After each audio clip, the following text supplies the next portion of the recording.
Welcome to another episode of Trucking and Common Sense. This your guy, Batman.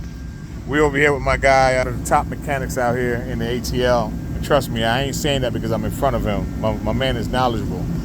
So the other day, I'm having some issues with my ABS sensor. Decided to go and, hey Carl, you got that ABS sensor? Yeah. We're gonna show you all how these parts cost a lot of damn money. And one breakdown, like this job right here with the parts and labor was gonna run about $2,000. Now some of y'all, who only make $2,000 a week after your fuel, this right here will put you out of business, man. So my ABS sensor was actually the source.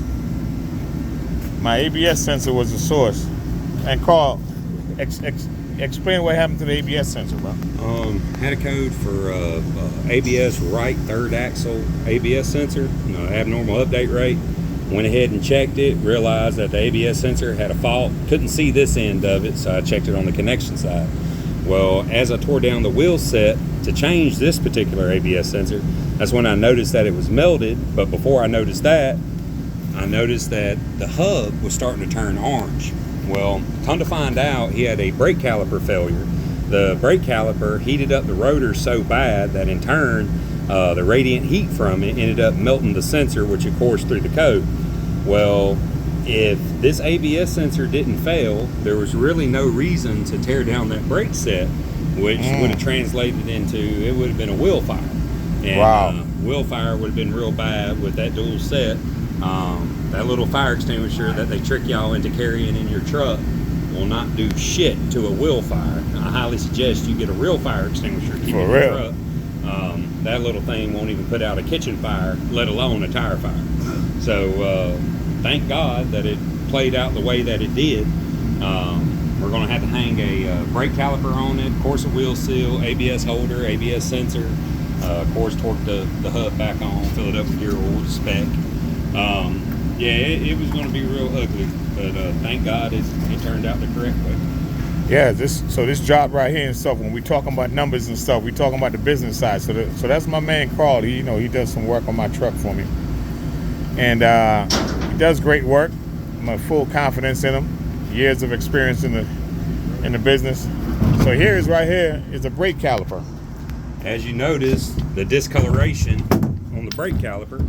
Ooh. The reason it discolored, as you see these two slide pins right here, one has grease on it. It's sealed. There is no grease fitting to hit or anything like that. It's sealed from the factory. For whatever reason, this pin right here lost its grease, which in turn contributed to the fact of this brake caliper sticking. Another thing that I noticed, whenever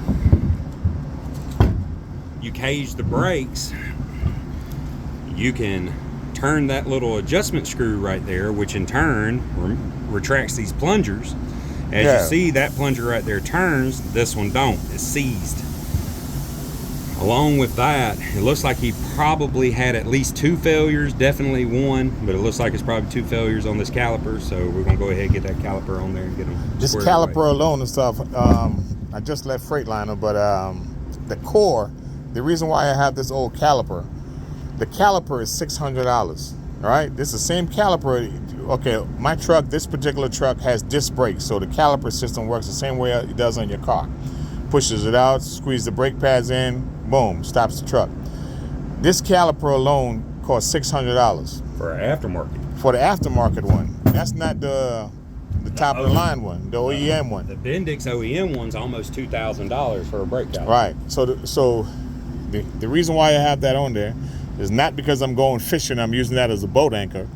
Is because this is the core.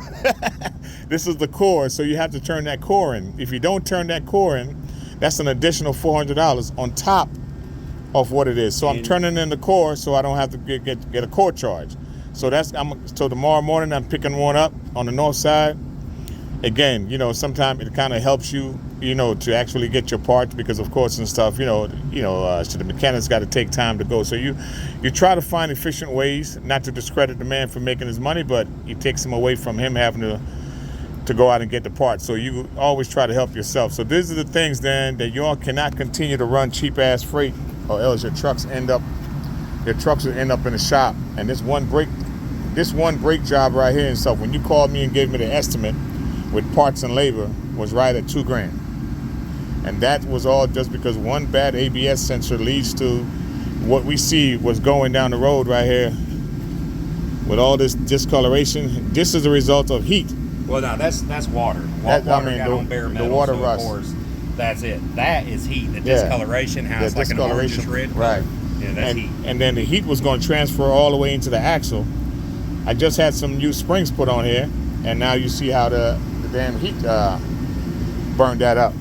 So anyway, man, so again, stop running cheap ass freight and stuff, because these mechanics have to be paid for their labor, and when you can't pay them, they put a lien on your truck, and your truck sits over here at the mechanic shop. After 90 days, they put a lien on it. They go to the court system, they get a title, and now that truck becomes theirs. And to speak on mechanic liens, I'm gonna tell you a secret about that. Legally, they say you couldn't pay your $50 bill. Legally, the shop cannot sell your truck for over $50. It can be a 2025 KW680. That truck's for $50. Yeah. Legally. So what shops do, just to let you know, what shops do is they go out in the shop and be like, hey, who wants to buy a truck $50? I do. Okay, give me $50. Truck's yours. By the way, we're going to put it out front and we're going to sell it for fucking $100,000. Yeah. And then that's what shops do. There's a way to circumvent everything, so just watch out for that shit. So here it is, man. I'm giving you the gist. I'm not giving you some, somebody fly by night talk about they want to teach you trucking and they don't even know, they don't have a CDL. That's some funny shit, Carl. Yeah. They want to tell you all about trucking and they don't have a CDL. And that's like somebody at a bus stop, telling you how to drive your car. And they're at the bus stop, but you're dumb enough to listen to them.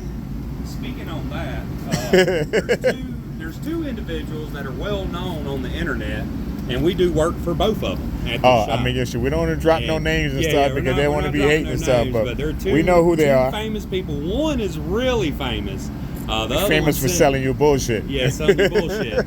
Just to let you know, the most famous one brought a truck over here, his only truck, but yet he's telling you how to run your fleet, and he has one truck. Yeah, man, because he figured out the truck, login, how to log in into a load board and tell you how to dispatch a truck. Yeah, he was wanting to get his truck back on the road. Well, to get his truck back on the road, it was going to cost about $20,000 to get it fixed.